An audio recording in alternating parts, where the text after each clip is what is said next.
I would like to ask you about your early background in music and the influences on you.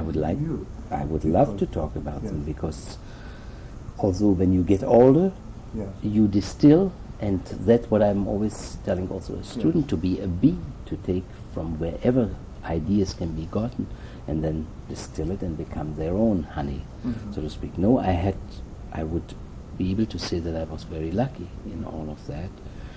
I started serious study in Israel, and the first one was a man by the name of Rudyakov, and he was of Russian background, although he had studied with Max Power in Germany, and then with Cortot in Paris. He was a very fine pianist and a very warm and wonderful human being, so that when I came as a refugee child to Palestine at the time, which later became Israel, it was also emotionally important to have a teacher that not only showed you how to play, but had a certain warmth and understanding towards what the young person, the trauma that one had to go through or had gone through. And the next one was a man by the name of Kestenberg, Leo Kestenberg, who was a student of Busoni's and a friend of a student who later then became a friend. As a matter of fact, he was the one to whom Busoni dictated the Kleine Musikästhetik that he had written. And Kestenberg was more or less the spiritual of his students in that respect. Kestenberg became kind of Minister of Fine Arts or Secretary in the Ministry for Fine Arts, who was then responsible for the Hochschule der Musik in Germany, for all the Hochschuls in Germany under the Democratic Republic. And he was a man who was very interested in not only the pianistic but the spiritual aspect of playing the instrument or making music. And that was quite an influence on me to look, so to speak, between the lines, learn the lines and try to find the meaning between the lines. Rather strong. And after that... He taught in Israel? He taught in Israel, yes. As a matter of fact, he came as a refugee, and he was, at the time, director of the Israel Philharmonic, the music director of the Israel Philharmonic, in Tel Aviv. In Tel Aviv. This would be really Palestine. Palestine still at the time, yes. And then, of course, he, so to speak, retired or went out of the orchestra and then devoted himself mostly to teaching and became in the seminar their force in Israel for teachers. It was always his interest at the time, also in Germany, that teachers, anyone could hang up his shield and become a piano teacher. So you didn't need any credentials, which meant you didn't need any real study, so that you were just a little bit ahead of a student and you could teach, which was wrong. And so many people were badly taught, therefore. That was his matter of his greatest interest. But in piano playing, he never himself became a real pianist because he was too nervous performing. The fellow student who was with him, to whom he sent me then, was Egon Petri, who was a great pianist and of course became a great performer. Now he, under the influence of Busoni and of whatever he knew and whatever he saw, had been quite an influence on me, and I felt it very strongly from the aspects that he reinforced and the great works that I studied with him, something like the Diabelli Variations, for instance. That not only that they are one of the great works, but they were to me like an ABC on which he was teaching an insight, a deep insight that he had found into Beethoven and transferred. What else of Beethoven was do you recall studying? With him? Or what were the other ABCs? The other ABCs as far as pieces... As he taught them to you?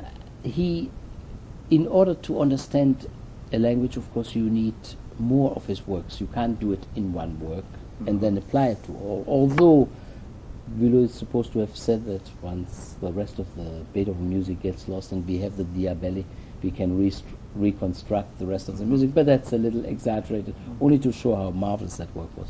I remember the very first things that I studied with him, although I had been studying with Rudyakov and had already won prizes in Israel, or a prize in Israel. So he gave me the 3 Opus 31. And I think that was a marvelous kaleidoscope. This was number 1, as you know, the G major, which is clear as a brook to start with, and the D minor, which is full of complexes and passions and fermatas, and actually a key in which Beethoven never wrote. The Ninth Symphony, I don't remember the D minor as a key in which he wrote things. It certainly was something very special. And that E flat one, which is a virtuoso piece, I remember that distinctly. I do remember those lessons very clearly and very, very avidly in his demands for style and sound, and his ideas of Beethoven, the master, in the one who could be the most esoteric or philosophical one, and at the same time the same one who could be vulgar and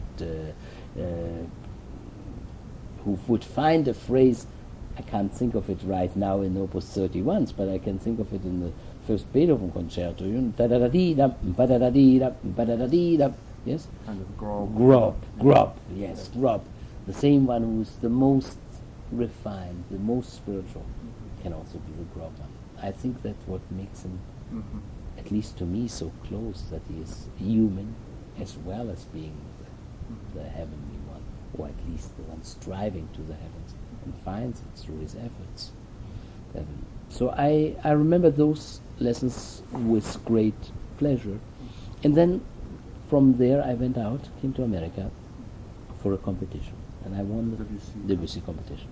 And I won the first prize in Debussy, which is, of course, different things, but again here, somewhat I did have a love for Debussy, and I still do have a great love for him, and I think he's a magnificent composer, full of ideas, and certainly the piano never sounded like that before and after.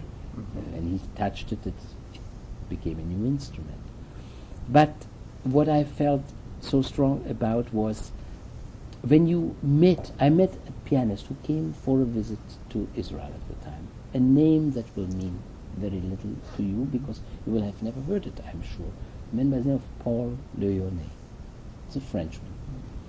And he needed a pianist who played second piano. He was playing concertos. He played Beethoven concerto and Saint-Saëns concerto. And I was the pianist who played the second piano for him with pleasure. And so I got to speak with him and talk to him and speak about Debussy and how very little the time there was. I did feel something from Paris. At least it gave me food for thought. And I was thinking in some new terms about those Debussy pieces before I left for the competition. I won the competition and was lucky, immediately found a very great manager, probably the greatest at the time in America, a man by the name of Judson, Otto Judson, the president of Columbia Concerts. I think they're only recently very, very important. Yeah, I mean, Columbia State, one of the greatest, and as a matter of fact, the Beaux-Arts trio still. I've been there from 48 until now, so probably in longevity, probably outlived most of the men in the management and most of the artists who used to be with that management. And at that time, but I still felt in great need of wanting to study, wanting to hear, wanting to do.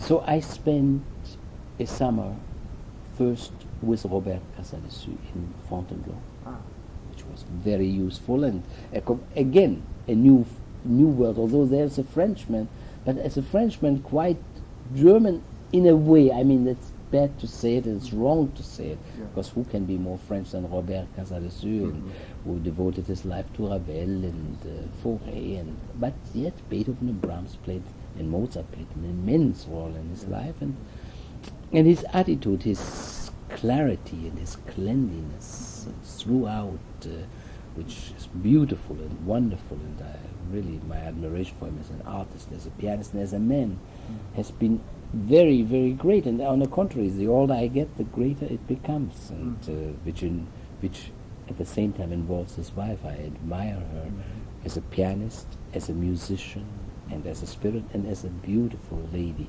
in the true sense of the word.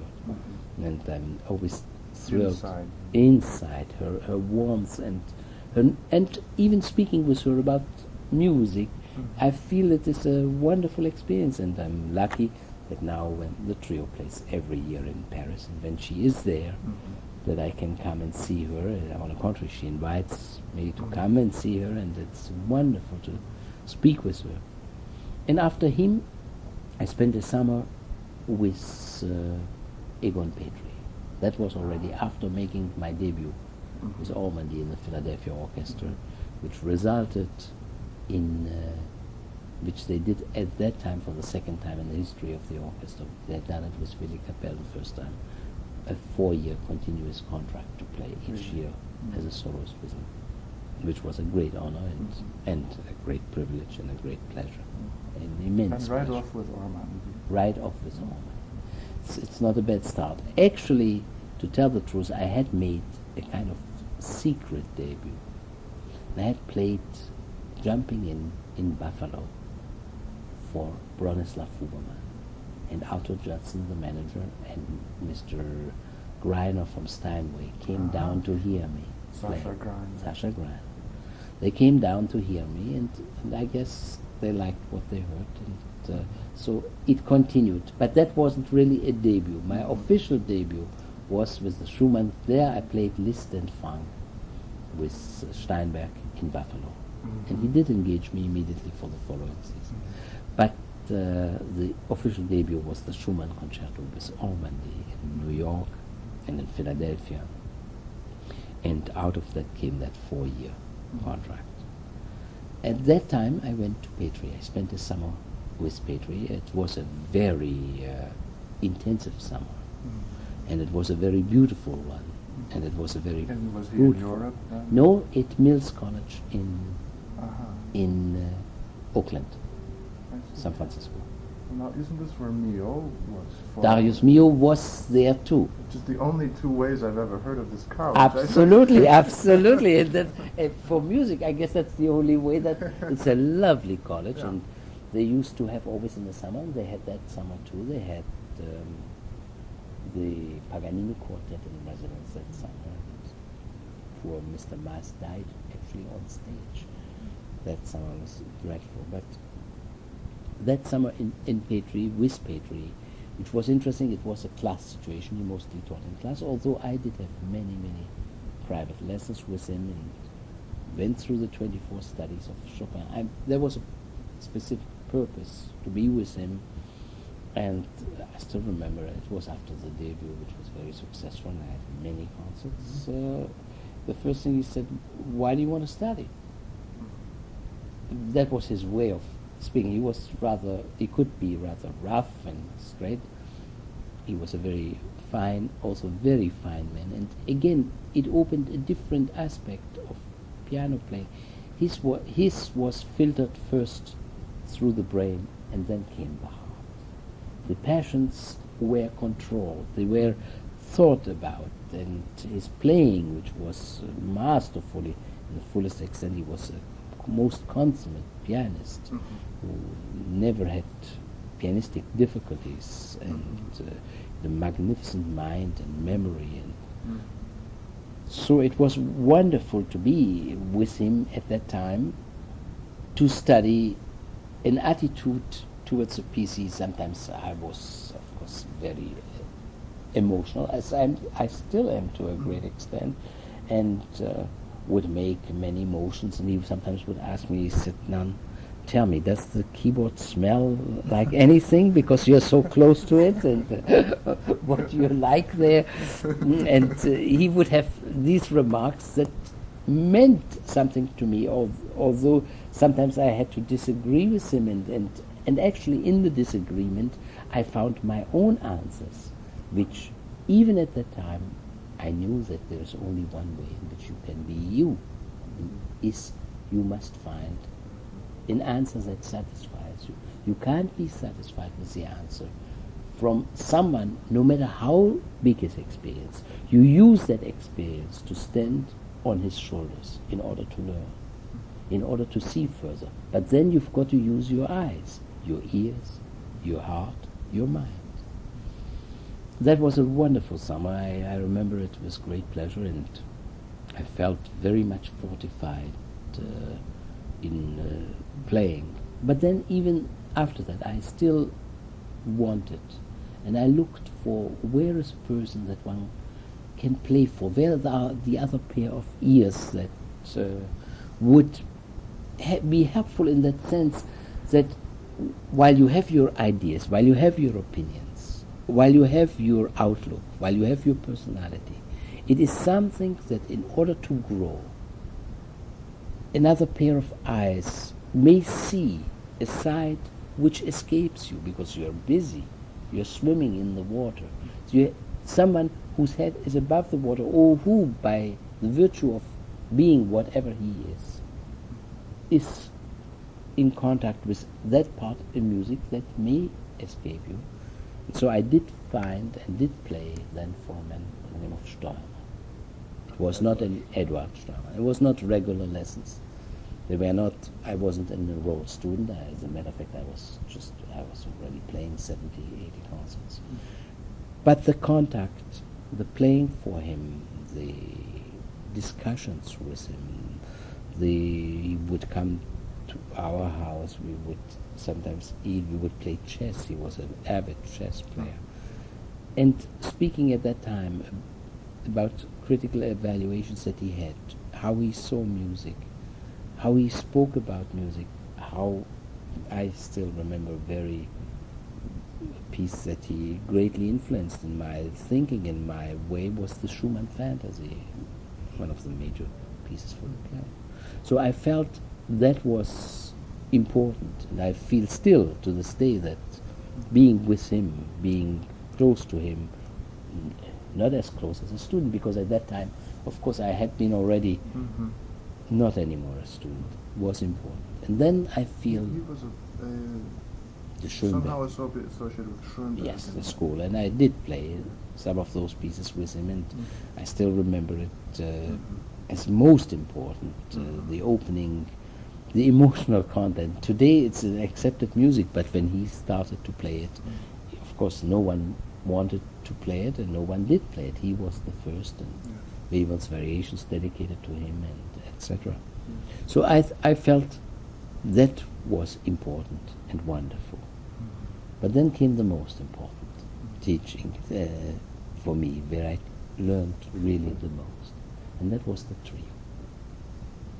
Now it's very strange, because here you have musicians with whom you were, who were not pianists, who looked at music absolutely from the pure point of view, how it sounded to them and how it spoke to them, and also naturally in relationship to them.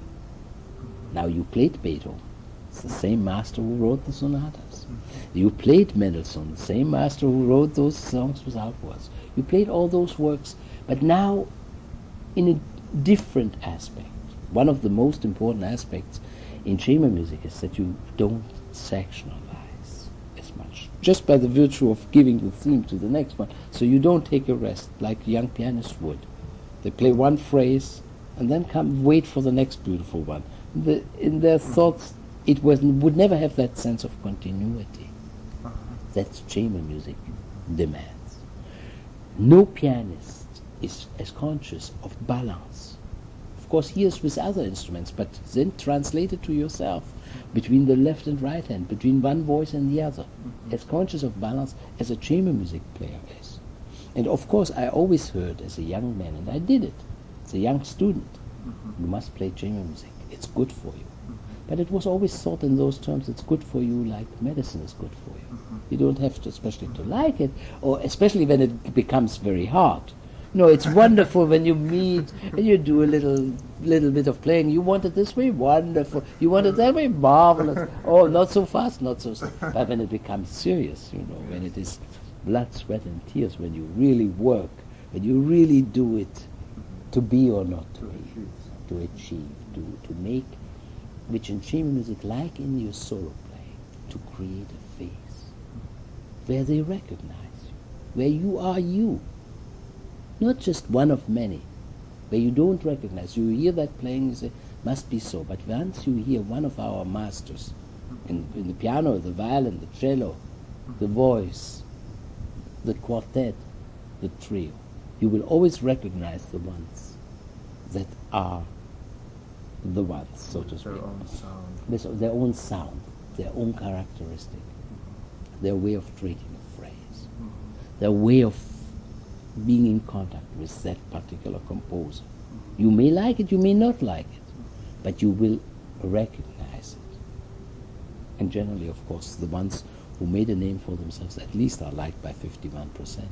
Otherwise, they wouldn't. Yes, they wouldn't get there. So I feel, if you ask about influences, that was vital and important. And then came the last one, and the last one was the teaching. Your own teaching. My own teaching. I don't believe that you can teach, you can give without getting. There is an input by the student. First of all, by having to explain things the way you have found it. But then by students, and I am very fortunate to have many students, and good ones and less good ones. As I told you before, I will very gladly take someone who is not a player but who will become a teacher, and who will, as a teacher, become as important or maybe more important than the ones who play well, who can perform well. So I have found that very often in the give and take, in the way I hear a student play something, and here I have to regress, because I do remember, for instance, that A minor intermezzo of Brahms, ti-da-dee, ta-da-dam, 116, ta-da-dee-da-ta-da. I had a student, she was so bad, she was so poor. I've never heard that intermezzo more beautiful. And I've never had the love for that intermezzo since that time, when I gave her a lesson on that. I felt something very natural and close to that particular student with this piece. Have you ever experienced that? Well, I believe that myself. I find that it's a peculiar business. I mean, the great artists sometimes don't play something so great, and yet you find someone who's less well known and some piece of music speaks to them. Exactly, and they return it, therefore. And they are able to, yes, because greatness, the component which it takes, is sometimes only divided by a very small line between the other one who is supposedly not so great, but yet will, in a particular and a specific piece, have an insight and understanding and a way of presenting it which is more beautiful than the one who has reached the greater name. So I found that this attitude, by teaching, it became also a learning experience. And I found the saying that, I think it is in the Talmud, which says, I learned a lot from my teachers, and I learned more from myself, through myself, but most of all through my students, or with my students. It has a great deal of truth in it. Yes. And today I love the teaching. I feel teaching is as fulfilling as performing. And as I told you before, I may say that now more than ever, because now I really actually could play every day of the year if I wanted to, as far as the engagements are concerned. It's not, the possibilities are there. But what I truly love my students, my teaching, and the meeting of the minds, the opening of the minds, the sharing of experiences that one has, that a teacher then can give forth so that it will live on. We all like to be parents, and no one can give more of oneself, actually, that they want it, because your children mostly don't want it, or are not the same, than your students who are willing and ready to, and hungry to get something, so that the sharing of the experience of playing, the sharing of the experience of having made music for that long of a time, and having meant that much in one's life, that one really feels only alive. My wife sometimes asks me, what, after 8 hours of teaching, you come home and you listen to a radio playing of music? Don't you ever get enough? I must admit honestly, I don't. My hobby is, my pleasure it is. And so the teaching has played that